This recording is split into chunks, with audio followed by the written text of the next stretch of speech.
Vice मैं चाहूँ वापस से कोई वीडियो लेके और देखो मेरा कोई प्लान नहीं था रॉकी आज के ऊपर वीडियो बनाने का, लेकिन क्योंकि मैंने देखी भी नहीं थी आधी से ज़्यादा थोड़ी, और इतना लेट भी हो चुका था, तो मुझे पता है ज़्यादा लोग नहीं देखने वाले व्यूज़ के हिसाब से। लेकिन ऑब्वियस आता है कुछ चीज़ें व्यूज़ के लिए नहीं, कुछ चीज़ें आप लोगों के लिए भी करनी चाहिए, क्योंकि क्या पता शायद आप लोगों ने किसी और का चैनल ना देखा हो रिव्यू के लिए। तो मैं सोचा मैं ही बना के लिया हूँ। लेकिन हाँ, वीडियो स्टार्ट करने से पहले वीडियो को लाइक, चैनल सब्सक्राइब और कमेंट में बता देना कैसी लगी वीडियो। तो चलो स्टार्ट करते हैं वीडियो को। तो देखो हमारी रॉ की स्टार्टिंग करते हैं आज ड्रू मैकिंटायर आते हैं।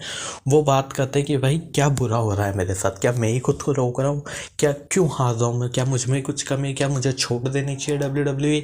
या फिर वो कहते हैं नहीं शायद मुझ में कोई कमी नहीं है, पिछली बार शायद मैं जीत सकता था, लेकिन वो बेवकूफ़ इंसान स्टूपिड डेमन पीस्ट आ गया बीच में, जो ना कि खुद जीत पाया ना ही मेरे को जीतने दिया, दोनों का फ़ायदा नहीं होने दिया उसने। उस बेवकूफ़ ने मैच ख़त्म होने तक का भी इंतज़ार नहीं करा और बीच में ही कैश इन करने की कोशिश कर दी। अगर सोचो मैं जीत जाता, मैच के बाद मैं थका हुआ होता, वो कैश इन करता, शायद वो भी जीत जाता। नहीं, लेकिन वो है स्टूपिड। मुझे लगता है शायद मुझे कंपनी से चले जाना चाहिए और 9 साल बाद आना चाहिए, तो शायद मैं एक हीरो की तरह एंट्री मार के कुछ कर सकता हूँ। उस वो डायरेक्ट आउट मार देता मैं सीएम पंक को। सीएम पंक आते हैं, सीएम पंक कहते हैं कि भाई राउडी वाइपर आपको पता है एक थे पहले के सुपरस्टार, उनको एक तरह से वो बोलते हैं कि भाई उनकी सिटी में हूँ मैं, और वो भी काफ़ी बोलते थे, मैं भी काफ़ी बोलता हूँ। फिर वो जाके रिंग में जो एक होता है ना टर्न बकल, उसके ऊपर लेट जाते हैं स्टाइल ऐसे थोड़ा दिखाने के लिए। उसके बाद ड्रू मैकिंटायर कहता है कि भाई तू कहता था अपने आप को लीडर, लेकिन तू लीडर नहीं है, क्योंकि जब मैं यंग था, मैं इस कंपनी में था, तो मैं डार्कनेस में था और मेरी किसी ने मदद नहीं करी। जब मैं रैंडी ऑर्टन के पास गया तो उसके खुद के दिमाग में डीमन थे, लेकिन पता है तेरे खुद के दिमाग में डीमंस नहीं थे, क्योंकि तो खुद एक डीमन है। और वो कहते हैं कि भाई बधाई हो तेरे को, तो 1 महीना सर्वाइव कर गया इस कंपनी में बिना कुछ तमाशा करे, बिना कुछ भसड़ करे, इस तरह से वो उन्हें बोलते हैं।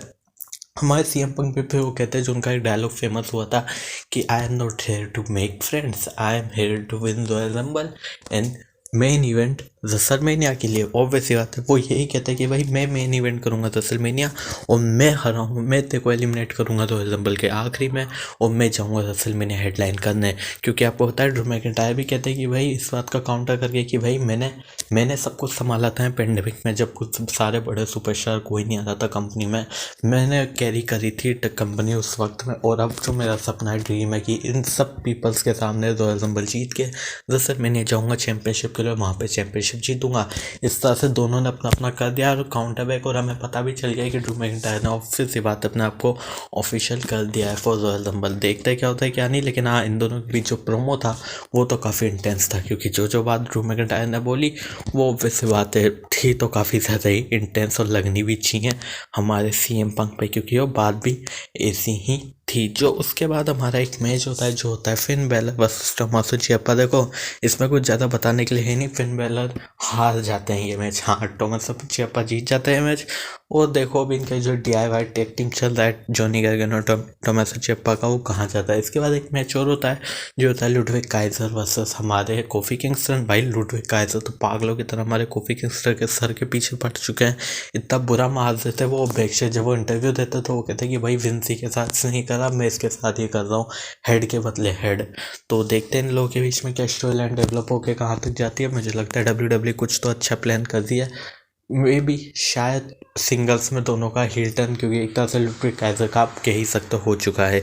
इसके बाद जो अगली बड़ी चीज़ होती है वो होती है सेथ रॉलिंस एंड जिंदर महल की। तो देखो सेथ रॉलिंस आते हैं, वो कहते हैं कि भाई रॉयल रंबल में कुछ दिन बचे हैं, उसके बाद चालू हो जाएगा रोड टू रेसलमेनिया का पूरा रोड मैप। और मेरा रोड टू रेसलमेनिया हमेशा काफ़ी अच्छा गया है, लेकिन इस बार वो चीज़ होगी जो कभी भी नहीं हुई, क्योंकि इस बार मैं डिफेंड करूँगा अपना वर्ल्ड हेवीवेट टाइटल, लेके जाऊँगा मैं रोड टू रेसलमेनिया के साथ रेसलमेनिया में बस।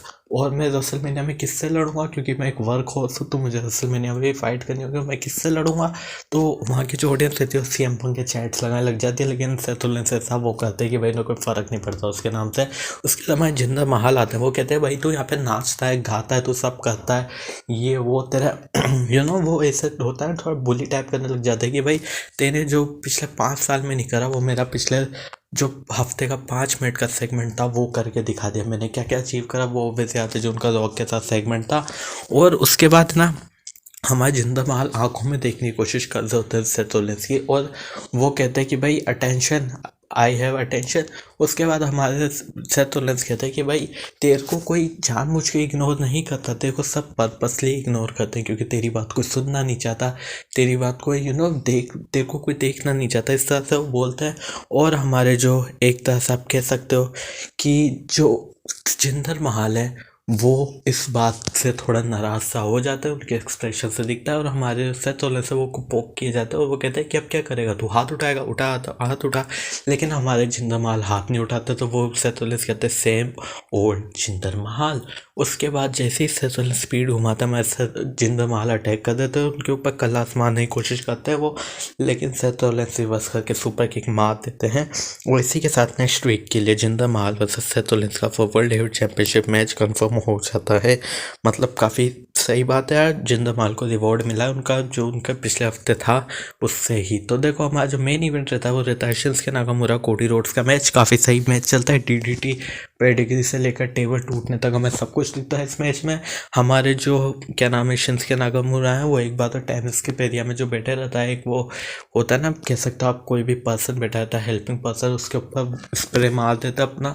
उसके बाद हमारे जैसे ही कोडी रोड्स उन्हें चेक करने आते हैं, पीछे से स्टील स्टेप पड़ती है उन्हें हमारे कोडी और शिंसुके नाकामुरा की तरफ से, लेकिन एंड में इन दी एंड हमारे कोडी और शिंसुके नाकामुरा को टेबल की तरफ थ्रो करते हैं, उसके ऊपर लगाता है अपना फिनिशर और वो जीत जाते हैं मैच। और मुझे लगता है ये स्टोरी लाइन यहीं खत्म हो चुकी है अब शिंसुके नाकामुरा और कोडी रोड्स की।